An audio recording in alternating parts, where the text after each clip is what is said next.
மேடையில் வந்து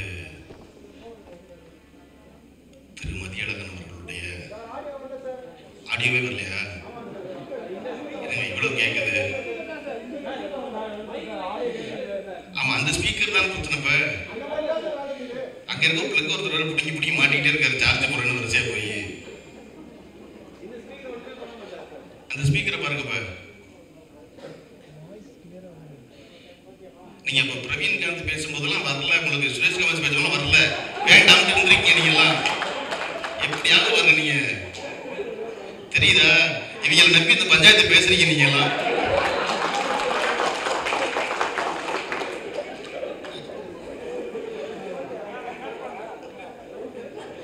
வந்துருச்சா? ஓகே. என்ன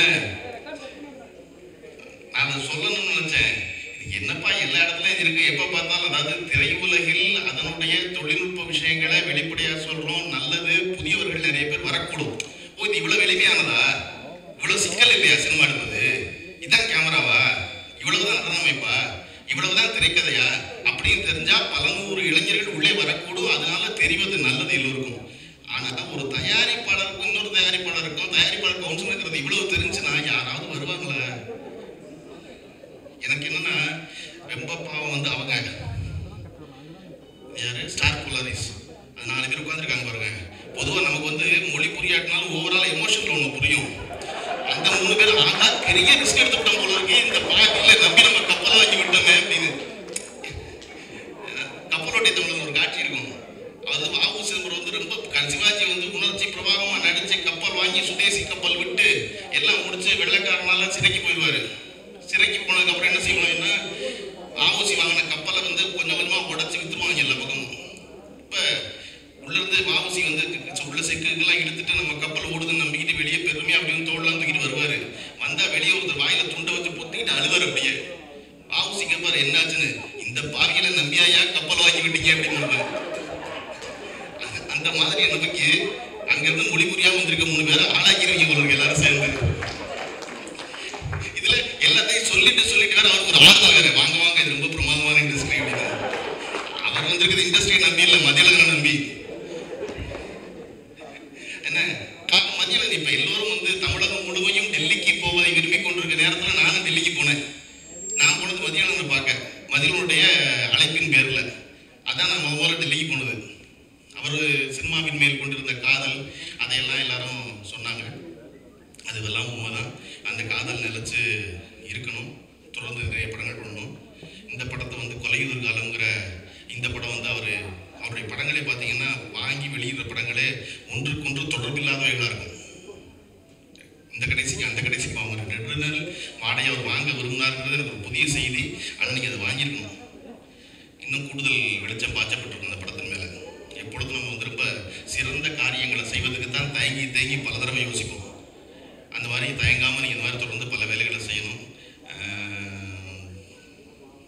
காமாட்சி, சுரேஷ் காமாட்சி, பிரவீன்காந்த், துரைராஜ் அவர்களுக்கெல்லாம் ஒரு வேண்டுகோள், இதை பேசாதீங்க போய் இந்த இடத்துலையும்.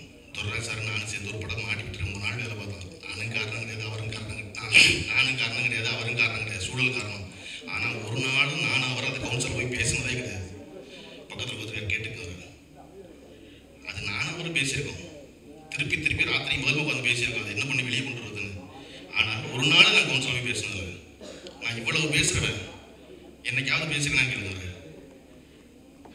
அது நம்ம உள்ள உட்காந்து பேச வேண்டியது, அது அவசியம் இல்லை. இங்கே வந்து ஒவ்வொரு இடத்துல எல்லாத்தையும் சொல்லி என்ன செய்ய போறீங்க? இவ்வளோ சிக்கல் இன்னைக்கு வந்து இல்லை ஓகே விட்டுருங்க வளர்க்க வேண்டாம். ஏன்னா அது வந்து இன்றைய நிகழ்ச்சி, இந்த படத்தின் மேல் இருக்க கவனம் எல்லாமும் என்னன்னா நயன்தாரா தான்.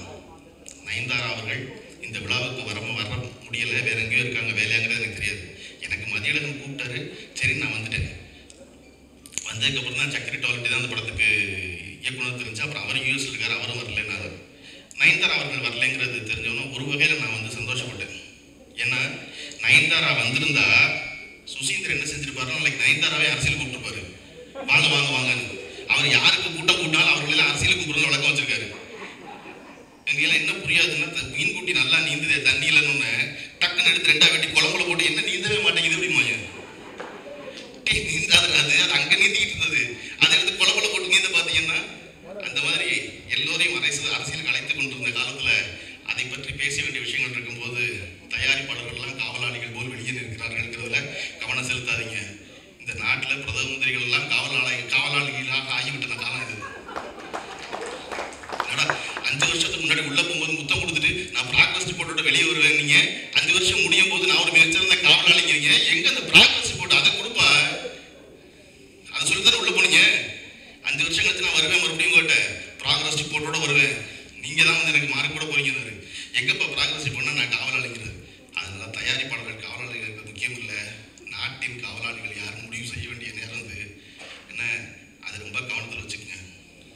இது எல்லாத்தையும் மாற்றிடலாம் சொன்னா மாறிடுவாரு. கவுன்சிலர் காட்டு ரொம்ப போய் சொன்னீங்கன்னு வச்சுக்கோங்க, சரி வேண்டாட்டு மாறிடுவாரு. அவர் மாற மாட்டார், உட்காந்துக்குவாரு. அதனால அது ரொம்ப முக்கியம். இந்த திரைப்படம் இதை போல பல படங்களை திரு மதியழகன் அவர்கள் தொடர்ந்து ஆதரவு தெரிவிக்கணும். அவரே நேரடியாக தயாரிக்கணும். ஸ்டார் போலரை ஷார்ட்கட்டுக்கு சொல்லுங்க. அப்புறம் அப்படிலாம் ஒன்றும் இல்லைங்க, நான் இருக்கேன், பத்திரமா இருப்பேன், பத்திரமா பார்த்துக்கிறேன், நிறைய படம் எடுங்கன்னு அவங்களையும் சொல்லுங்க. வந்திருந்த அனைவருக்கும் நன்றி, வணக்கம்.